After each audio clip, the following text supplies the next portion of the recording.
Welcome to episode 5 of McElroy Library. I'm Jacob McElroy, former and future professor of things like English and film. I recently moved from Florida to Virginia, and of course I had to put all my books and my comic books, thousands of comic books, hundreds of booky books, put them in these boxes and shipped them up behind us as we moved here. Now we're in the process of unpacking and we're trying to get settled in and everything. And I thought it would be fun to talk to you guys as I go through my many boxes of books and comic books. Sometimes we'll see some random ephemera and other things in there, and sometimes we'll find DVDs and Blu-rays depending on where the box was packed up and what state of mind I was in at the time. Anyways, we've covered some comic books, we've covered some books, we've done some movies, and today I'm going to wind up talking about whatever is in this box over here to my right. All right, first things up, sort of random smattering of various comic books. We have a very DC Valentine's Day. It's a fun little anthology collection of little love stories within the DC universe. Just one of those fun seasonal things they put out sometimes. Then we have Jerry Bingham's graphic novel adaptation of Beowulf. It's a lot of fun. It's a good example of the way the form can be used to tell older stories, right? Kind of like a Classics Illustrated sort of thing. In that same vein, we have Roy Thomas and Gil Kane's The Ring of the Nibelung. This is in single issues, just packaged together. So yeah, if you're interested in, if you're interested in a comic book version of Wagner's version of some Germanic Norse mythology, recommend reading this. Here we have Batman Secrets, all 5 issues collected and bound up together, not bound up together, packaged together, by Sam Keith, with Alex Sinclair. I don't know, just fun little Batman stories, I guess. I mean, fun might be hard to say. Some of them are pretty messed up because the Joker's kind of a messed up guy, right? Here we have a fun graphic novel, Muhammad Ali, Kinshasa, 1974. So this is actually a comic book that's based on and incorporates photos from the work of a particular photojournalist named Abbas, who was one of the photographers on hand for the Rumble in the Jungle. So I like Muhammad Ali. I like comic books, so I couldn't kind of pass up the opportunity or the chance when I saw this sitting in my favorite comic shop of all time, Gotham City Limit in Jacksonville. Check it out. Ben and everyone there, they take it to the limit. But yeah. Here's a Marvel original graphic novel, X-Men No More Humans. The premise is the X-Men awaken to find all the world's humans gone. From normal everyday folks to the Avengers and Fantastic Four, all Homo sapiens have disappeared. And then you'll have to read more for, if you want to know more. And then we have the Scotty Young, Jake Parker, Rocket Raccoon collection, A Chasing Tale, so if you like Guardians of the Galaxy, you can check that out. Mark Russell and Steve Pugh did an amazing The Flintstones comic book. Seriously, I can't speak highly enough of it. I wish there was so much more of it. If there is more of it, tell me in the comments, please. But it's a very interesting take that doesn't, I like the original Flintstones, and so it's just a fun addition. It doesn't detract from the original at all. It takes it into interesting places. I'm also, admittedly a fan of the live action movie from the 90s, so make of that what you will. Here we go. great screenwriter Sam Hamm has been working with artists like Joe Quinones and Leonardo Ito to bring us more stories from his Batman universe, as it were, the Tim Burton verse, if you want, Batman '89. So here in Batman '89 Echoes, Harvey Dent's crusade against Gotham, Batman has disappeared without a trace. In his place, ordinary citizens have taken to the streets to root out crime. As innocents get hurt, the burning question on everyone's mind is the same: where is the Caped Crusader? So yeah, Batman '89 Echoes. And then here comes a graphic novel by one of my favorite writers. I've had the chance to meet him and talk to him a couple times, take a couple photographs of him with my fancy camera, which I sometimes bring to conventions and conferences. But Tom King and Jeff Spokes did this Jenny Sparks book. Is it my favorite Tom King? No, because I'm just not a big Jenny Sparks person, but I think he does interesting things with Captain Atom in it, and it's a well-told story, and like most of his work, I recommend it. So hey, look, you love it or hate it, talk about it in the comments, reach out to me. I want to know. It's where the conversations, happen. All right, moving away from the comic books, we have some more academic or scholarly text, if you prefer, including Batman and Philosophy. This is my well-worn personal copy of the lovely book by the good folks at Wiley.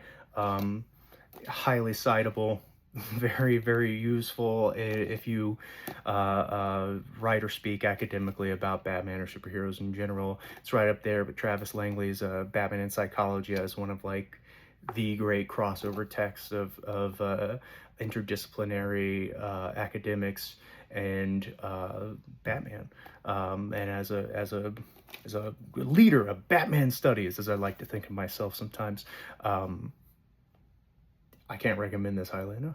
Batman and Philosophy, read it.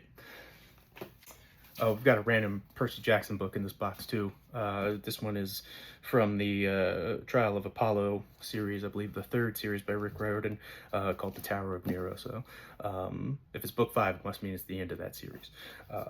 Although now he's bringing back the Olympians, but anyways. Here we have the complete tales and poems of Edgar Allan Poe. I'm sure I've got the dust jacket for this around here somewhere. Poe, heard of him? Huh? Anyways, good stuff. Once upon a midnight dreary, while I pondered weak and weary over many a quaint and curious volume of forgotten lore, while I nodded, nearly napping, suddenly there came a tapping, as of someone gently rapping at my chamber door. "'Tis some visitor," I muttered, tapping at my chamber door, "only this, and nothing more."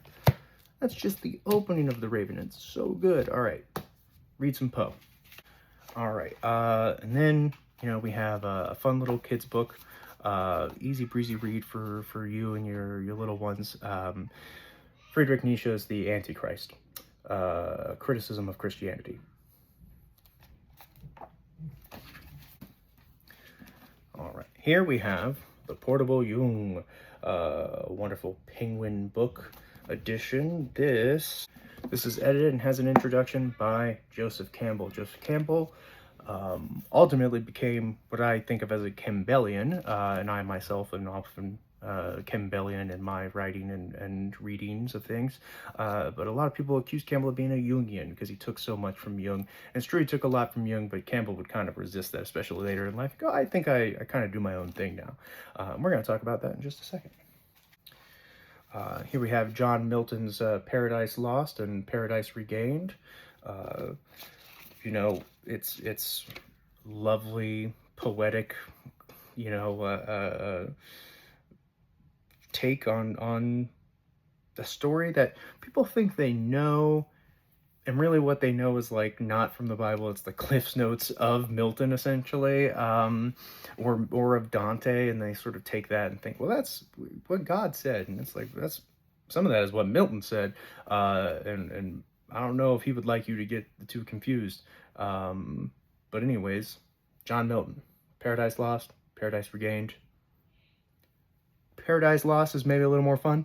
So yeah, if you're into epic poetry about, you know, angels and demons and God and man and all of our relationships to one another. Bam, read Milton.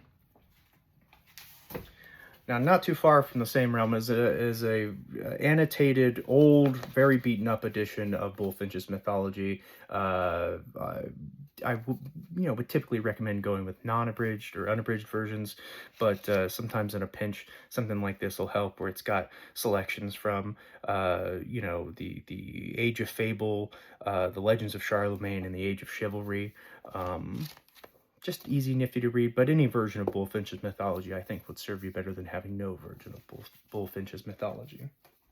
Before we get on to the author whose works comprise most of this box, I'm going to point out I had yet another Percy Jackson book sitting in there. This is one that's from the Heroes of Olympus, I believe the second series. This is the second book in the second series, The Son of Neptune.